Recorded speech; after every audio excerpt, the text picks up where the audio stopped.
दोस्तों, मैं हूं तौफीक। आपका स्वागत है आपके अपने चैनल इकरा एजुकेशन अड्डा पर, जहां आप शिक्षक नियोजन से जुड़ी खबरें सबसे पहले सबसे सटीक तरीके से पाते हैं। दोस्तों, आज है 24 अगस्त 2021 और आज मैं आपसे बात करने वाला हूं दैनिक भास्कर का न्यूज़ के हवाले से, क्योंकि शिक्षक नियोजन जो चल रहा है उसमें कई सारे दाव पेच लगातार देखने को आपको मिल रहे हैं। तो उसमें से एक सबसे बड़ी समस्या पंचायत चुनाव है। तो पंचायत चुनाव को लेकर जो थर्ड राउंड की काउंसलिंग या तीसरे चरण की काउंसलिंग होने वाली है, उसमें क्या असर पड़ सकता है और उसके क्या क्या मुख्य बिंदु हो सकते हैं, उस पर कैसे निर्णय शिक्षा विभाग लेगी, उन सारी जानकारियों के साथ आज मैं आपके सामने ये वीडियो लेकर आया हूँ। तो अगर आप हमारे चैनल पर नए हैं, अगर हमारे इसी तरह के शिक्षक नियोजन से जुड़ी खबरें पाना चाहते हैं तो हमारे चैनल को सब्सक्राइब कर लें और बेल आइकन को भी प्रेस कर लें, क्योंकि मैं जैसे ही कोई वीडियो डालूँ सबसे पहले आपको उसका नोटिफिकेशन मिल जाए।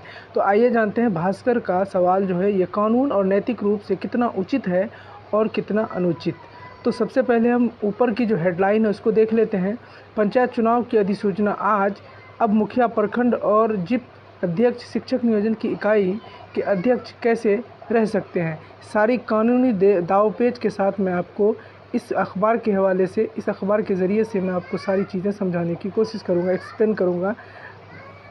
आइए जानते हैं सबसे पहले अखबार की सुर्खी को। राज्य में 90,762 शिक्षकों की बहाली की प्रक्रिया चल रही है। इसी बीच पंचायत चुनाव की अधिसूचना मंगलवार को जारी हो जाएगी। अब बड़ा सवाल है कि मुखिया, प्रमुख और जिला परिषद शिक्षक नियोजन इकाई के अध्यक्ष कैसे रह सकते हैं।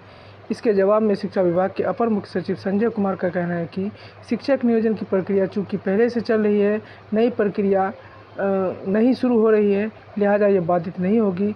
लेकिन नियोजन इकाइयों की अध्यक्षता मुखिया, प्रखंड प्रमुख व जिला परिषद अध्यक्ष करेंगे या नहीं, इस संबंध में कोई भी फैसला राज्य निर्वाचन आयोग ही ले सकती है। इधर आयोग की सचिव मुकेश कुमार सिन्हा का कहना है कि शिक्षक नियोजन प्रक्रिया के बतौर परामर्श अब तक भूमिका निभा रहे निर्वाचित प्रतिनिधियों का रोल का निर्णय विचाराधीन है। वैसे नियम और परंपरा कहती है कि पंचायत राज के निर्वाचित प्रतिनिधि चुनाव अधिसूचना के साथ ही शिक्षक बहाली प्रक्रिया में स्वतः बाहर मान लिया जाएगा। ऐसे में प्रक्रिया पूरा कराने का अधिकार पंचायत नियोजन इकाई के पंचायत सचिव, प्रखंड नियोजन इकाई के बीडीओ और जिला परिषद नियोजन इकाई के डीडीसी को मिल जाएगा, या फिर आयोग या सरकार की विमर्श से कोई अन्य विकल्प तय होगा। तो इसमें आप ये समझ रहे हैं कि जैसे शिक्षक नियोजन में जो काउंसलिंग चल रही है उसमें मुखिया का जो है वो रोल कल से ख़त्म हो सकता है। लेकिन यहाँ पर मुख्य सचिव जो हैं, अपर मुख्य सचिव संजय कुमार सिंह ने अपनी बात साफ कर दी है कि इस पर अभी विचार नहीं हो सका है।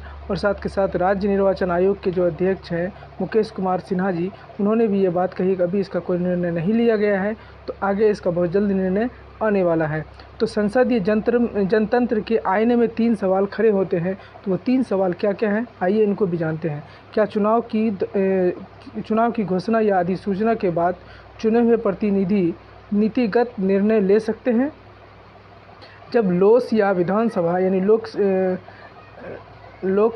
या विधानसभा चुनाव की घोषणा के साथ चुने हुए प्रतिनिधि का यह हक छिन जाता है, तो पंचायत राज संस्थाओं में ऐसा क्यों नहीं।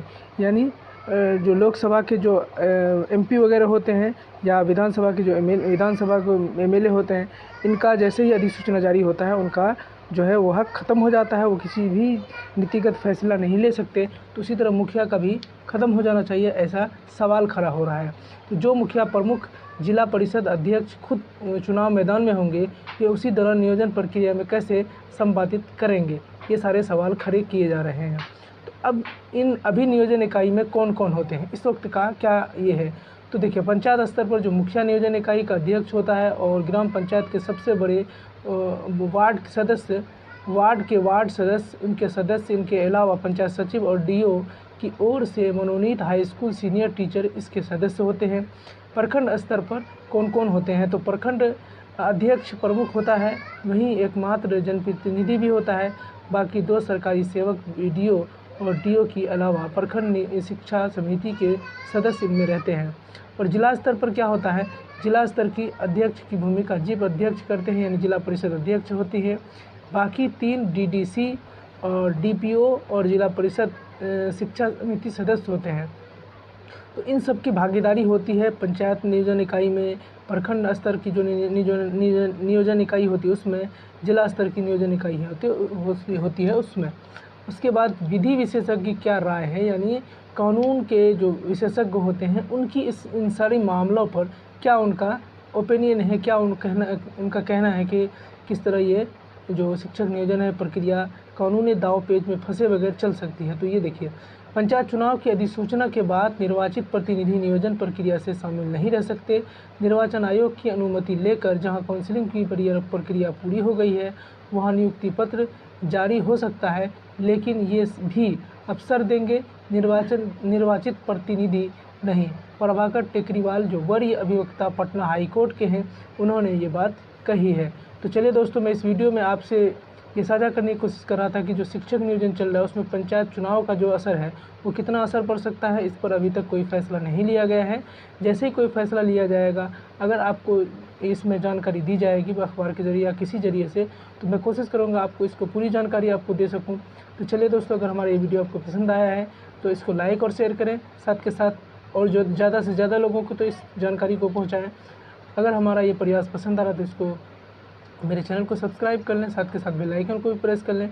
बहुत बहुत धन्यवाद, बहुत बहुत शुक्रिया।